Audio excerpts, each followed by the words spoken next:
مجھے اپنی اور ساری دنیا کے لوگوں کی اصلاح کی کوشش کرنی ہے انشاءاللہ عز الحمدللہ رب العالمین والصلاة والسلام علی سید المرسلین اما بعد اعوذ باللہ من الشیطان الرجیم بسم اللہ الرحمن الرحیم والصلاة والسلام علیکہ یا رسول اللہ وعلی آلہ وصحبہ یا حبیب اللہ۔ محترم ناظرین، ایک بار پھر آپ کی خدمت میں حاضر ہوں اس چیز کے حوالے سے کہ آیا قرآن مجید کو سمجھنے کے لیے، اس پر عمل کرنے کے لیے کیا صرف قرآن مجید کا پڑھنا ہی ضروری ہے یا کچھ اور بھی ضروری ہے؟ تو اس حوالے سے یہ بات یاد رکھیں کہ قرآن مجید کو صرف پڑھ لینا یا حفظ کر لینا یہ کافی نہیں ہے، بلکہ اس کو سمجھنے کے لیے، اس کے احکامات سمجھنے کے لیے، اس کو اچھی طرح سے جانچنے کے لیے اس کے حوالے سے معلومات سیکھنا ضروری ہے۔ تو کیسی معلومات؟ مثال کے طور پر سب سے پہلے عربی گرامر ہم پڑھیں گے، سیکھیں گے، اس کے بعد ہمیں پتہ چلے گا کہ اس کا ترجمہ کیسے ہوگا۔ پھر اس کے بعد اگر بعض لوگ گرامر نہیں سیکھ سکتے تو ان کے لیے یہ ضروری ہے کہ وہ قرآن مجید کو اگر سمجھنا چاہتے ہیں تو وہ ترجمے والا قرآن پڑھیں۔ اور پھر دوسرا سوال یہ ہے کہ کیا صرف ترجمے کو پڑھ کر ہم سمجھ سکتے ہیں؟ جی نہیں، صرف ترجمہ پڑھ کر ہم قرآن مجید کو سمجھ نہیں سکتے،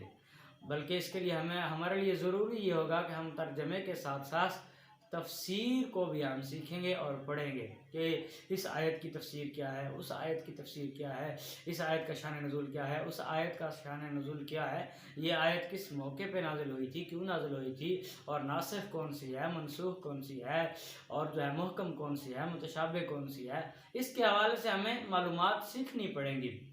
اگر ہم مکمل علم نہیں بھی سیکھ سکتے تو اس کے لیے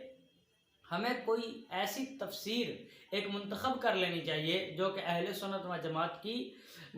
اچھی تفسیر ہو اور اردو ترجمے والی ہو اور پھر اردو زبان میں ہو،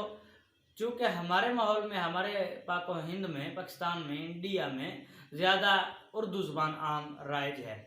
انگلش ہر بندے کو سمجھ نہیں آتی، ہندی بھی سمجھ نہیں آتی۔ ویسے تو قرآن مجید کی تفسیریں وہ عربی زبان میں بھی ہیں بہت زیادہ، اور ہندی زبان میں بھی ہیں، فارسی زبان میں بھی ہیں، انگلش زبان میں بھی ہیں، لیکن ہمارے ماحول میں جو عام طور پر سمجھ آنے والی زبان ہے وہ اردو زبان ہے۔ اس لیے ہمیں اردو زبان والی تفسیر کو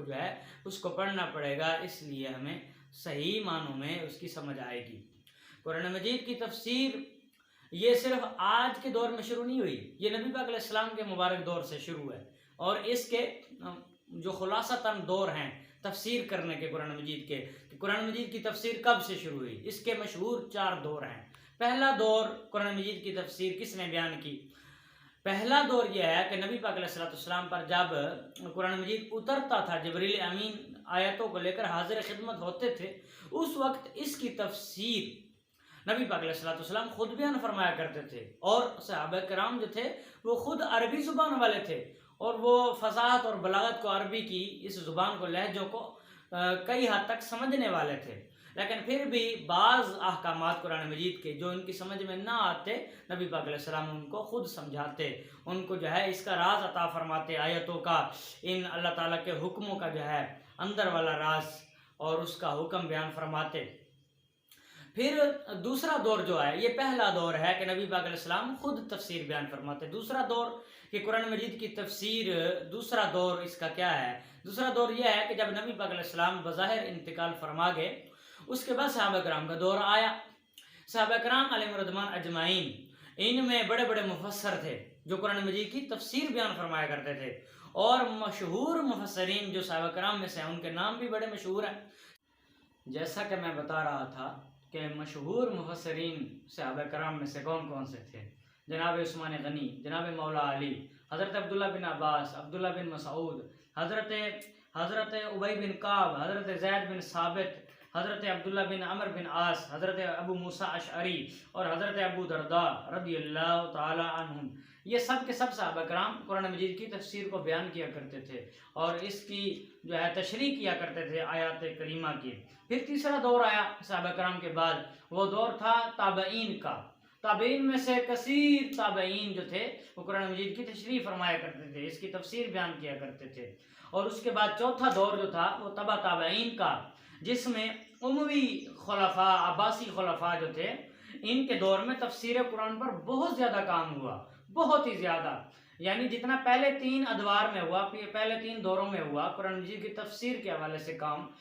یہ چوتھا دور جو آیا اس میں بہت زیادہ اس پر کام ہوا۔ کیوں؟ اس کی وجہ کیا تھی؟ وجہ یہ تھی کہ یہ جو چوتھا دور تھا تبع تابعین والا، صحابہ کرام کا دور، نبی پاک علیہ السلام کا دور، پھر صحابہ کرام کا دور، پھر تابعین کا دور، پھر تبع تابعین کا، اس کے بعد جو تھا امیوی خلفاء یا عباسی خلفاء ہے، اس کے بعد جو ہے یہ امام بخاری اور ان کے شاگرد، یہ جو دور گزرا،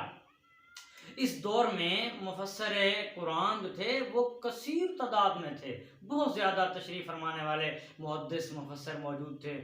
چونکہ آبادی بھی بڑھ چکی تھی، تعداد بھی بڑھ چکی تھی، امت بہت پھیل چکی تھی، اسلام بڑا بڑھ چڑھ کر جو ہے دنیا پہ چھا رہا تھا، اور بہت زیادہ اس کی تعداد تھی مسلمانوں کی، تو اس کو سمجھنے کے لیے، قرآن مجید کو سمجھنے کے لیے مفسرین کی بڑی ضرورت پیش آ رہی تھی۔ اس لیے جو ہے اس وقت حکومتوں نے باقاعدہ طور پر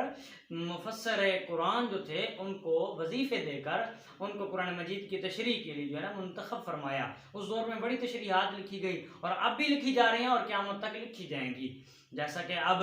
آج کے دور میں بھی بڑی بڑی تفسیریں ہیں، اور اگلی ویڈیو میں انشاءاللہ میں آپ کو بتاؤں گا کہ ہمیں کون سی تفسیر پڑھنی چاہیے۔ اس ویڈیو میں آپ کو یہ بتایا گیا خلاصتاً کہ تفسیر بہت ضروری ہے قرآن کو سمجھنے کے لیے۔ اللہ تعالی ہمیں سمجھنے کی توفیق عطا فرمائے۔